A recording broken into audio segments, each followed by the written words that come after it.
Ladies and gentlemen, welcome to the Price Check Sports Podcast here on the In the Zone Network, where we go city to city, state to state, worldwide. Of course, checking in on the world of NFL today, we have two teams that will be playing in Super Bowl 58.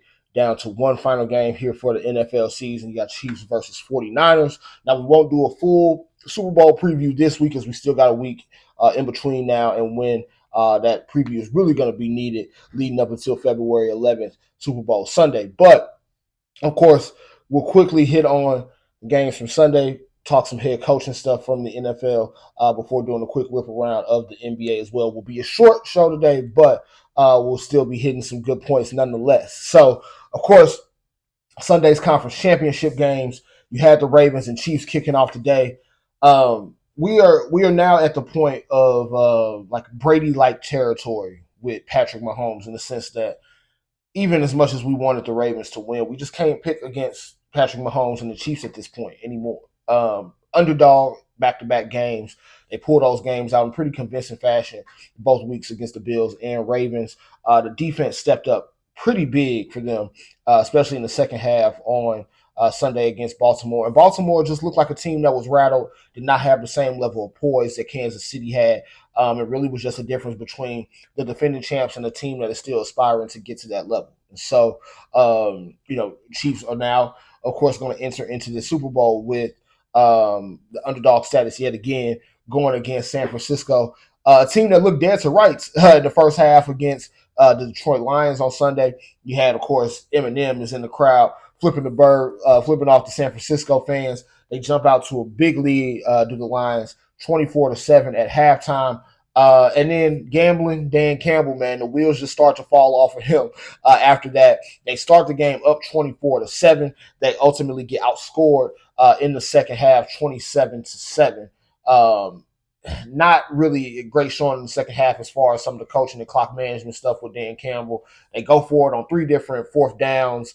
Of course, I guess four technically if you include the one in the last few seconds of the game. But all in all, he gambled, got dealt a 10, got dealt a 7 in his hand of blackjack and still chose to call a hit. So gambling Dan Campbell did not gamble well on Sunday, and he, even said so much after his loss. Of course, saying that gambled lost and just got to, be better because of it going into next year. Now, good news for the Lions in terms of coaching standpoint. They will keep offensive coordinator Ben Johnson. He has now withdrawn his name from some of the head coaching consideration that has been going around within the league. And then, of course, we'll be able to keep some of the other coordinators in place as well. So the Lions are still trending forward, trending up, but definitely not the best showing on Sunday after blowing that 17-point lead. 49ers now looking to get back some revenge against the Chiefs in the Super Bowl. This is a rematch of Super Bowl 54. As you can imagine, as you can remember, it was the last Super Bowl that we had right before the COVID pandemic broke out. So let's hope we don't get any more illnesses as a result of this Super Bowl matchup, but will be a great game. Of course, we'll get into a full preview of that game next week. Now, some quick coaching notes. Of course, there was some coaching news that came out last week after we recorded that we didn't get a chance to touch on. John Harbaugh, now the new head coach for the Los Angeles Chargers. We'll see what he's able to do in getting Justin Herbert to meet his potential and getting that team out of the rut that they've been in under Brandon Staley. You've also got Raheem Morris, Rams defense or former Rams defensive coordinator now becoming the head coach for the Atlanta Falcons, not Bill Belichick. So seems like some teams were not quite as willing to give him control of the franchise as he was seeking. So, of course, Raheem Morris is now the man in Atlanta. So we'll see if he's able to provide that team with the boost that they need. Definitely want to continue to get better on the defensive side of the ball, which is his expertise, but they also have to go out and get a quarterback to improve the play of that offense going into next season. So, that, of course, we also mentioned Ben Johnson staying in Detroit. You also have offensive coordinator Bobby Slowick staying in Houston with the Texans. He, as well as their quarterback coach, deciding to stay put and hold off on any moves until potentially next season. So coaching carousel starting to slow down a little bit. We're down to two teams, just Washington Commanders and the Seattle Seahawks with head coaching vacancies. So we'll see here in the coming weeks how they decide to fill those coaching vacancies.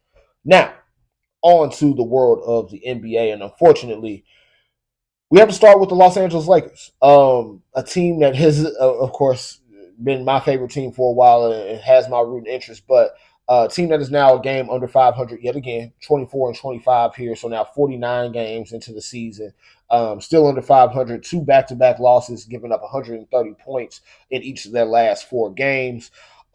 Just not looking great for them. It's looking like a little bit of a lost season at this point, if we're being honest. You still have the trade rumors here. We're about a week or so out from the NBA trade deadline. You've got, DeJounte Murray still being rumored. The talks with Zach LaVine are kind of dead at this point. You've even seen rumors of, Nets players like Spencer Dinwiddie, Dorian Finney-Smith, Royce O'Neal. I'm honestly not sure what move is going to change things for the Lakers as it stands currently.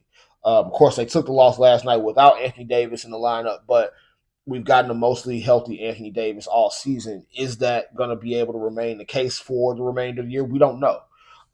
Same thing with LeBron James. We don't know if the clean bill of health that he's had most of the season is going to continue to carry over through the remaining 23, 22 games here, for the rest of the season. So they are in a tough stretch right now, 7-17 on the road this year. And they've got two pretty massive road games coming up. They lost on the road, of course, in Houston and Atlanta the last couple nights. Have to go see the Boston Celtics, who are 22-2 at home this season, tomorrow night on TNT. And then they've got a Saturday game on ABC in Madison Square Garden against a Knicks team that has won 8 straight games, 14-2 in the month of January. So, the road test is going to be big for them the next couple games. We're already starting to see things break down a little bit. You got, LeBron going into the sub tweets and the cryptic mode that he typically goes in when things are going wrong. Christian Wood is making sub tweets at not being able to start the game with Anthony Davis out. Things are a mess for the Lakers right now, and I really don't know what's going to clean that mess up at this point. It sounds like going into yet another offseason full of questions for the Lakers because I just don't see a championship run in the future for this team. So I mentioned the Knicks winning their 8 straight. Of course, beating some bad teams lately, but all in all, they've been great in the month of January, starting to find their groove. The Eastern Conference in general right now is starting to get really tight up at the top. You've got Celtics, of course, pulling away from the rest of the pack, but then you've got the Bucks at 2, Knicks right now as the 3 seed in the East, followed by the 76ers and Cleveland Cavaliers. So a lot of moving parts in the Eastern Conference. We'll see how those shake out. But I'm really intrigued by this Knicks team and really wondering if they're going to make another move here at the trade deadline to try to bolster their rotation, or if they just wait and see what this group can accomplish as it stands currently. So I definitely was down on them after the I won't even say down. I just wasn't, as ecstatic as everybody else about the OG Anunoby trade, but had to eat a little bit of crow on that one. They have been balling out of control since that trade. And then Western Conference side of things, you got the Denver Nuggets starting to look like they finding that championship form again. Now back up to second seed in the Western Conference, a half game behind Minnesota for that number 1 seed. And so we'll see how they start to kind of turn things up here. Beat the Bucks in a close one here the other night, spoiling Doc Rivers' first game as Milwaukee Bucks head coach. And then they have a game here tonight against Oklahoma City, a team that they've lost to twice already this season in 3 meetings. So we'll see if they're able to get over the hump on that team on the road against a Thunder team that's been slumping a little bit here the last few games. Lost against the Pistons on Sunday, which, of course, nobody should be losing to the Pistons right now. And then also lost here the other night to the Minnesota Timberwolves. Now, before we go, talking world of NBA, we do have some betting picks for you here on this Wednesday, January 31st. 2 parlays that we're going to look into here for tonight. Clippers minus 12 on the road against the Wizards. It's the Wizards. It's a team that is unserious at this point. Clippers have been surging. We're going to take the Clippers minus 12. We're going to take the Timberwolves minus 13 against the Dallas Mavericks. Dallas is going to be without Luka and Kyrie here tonight, so not really sure where they're going to get the scoring from. I'm taking Minnesota to cover the 13 points, and then we are going to add Denver Nuggets money line to that against Oklahoma City. Again, this Denver team starting to kind of find that form again. I think this is going to be a statement game for them on the road, pulling out a pretty big victory against another Western Conference contender. Those 3 picks together for you get you plus 621 odds on FanDuel. And in our second parlay, we got some revenge games here tonight for a few NBA players. Damian Lillard going back to Portland to take on the Blazers, and then you have the Nets and Suns facing off here in a matchup, bringing Kevin Durant back to Brooklyn, having Mikal Bridges go up against his former team in Phoenix. And so taking all three of those players, Kevin Durant, Mikal Bridges, Damian Lillard, 25 points each. Those three parlay together gets you plus 373 odds on FanDuel. So that's what we're looking at from a betting pick standpoint tonight. Of course, going to keep watching basketball, keep watching football here over the next few weeks. Now, again, do a Super Bowl preview here next week. We're also looking at getting some basketball-related guests here over the next few weeks as well. A lot that's going to be taking place here, especially with the trade deadline coming up in the NBA. A lot going on, All-Star game preparations as well. So, a lot going on, lots to talk about. So, a lot to tune in for. Make sure you like, share, subscribe here on YouTube to the Price Check. That'll do it for today's episode. As always, your host, Josh Price, checking out.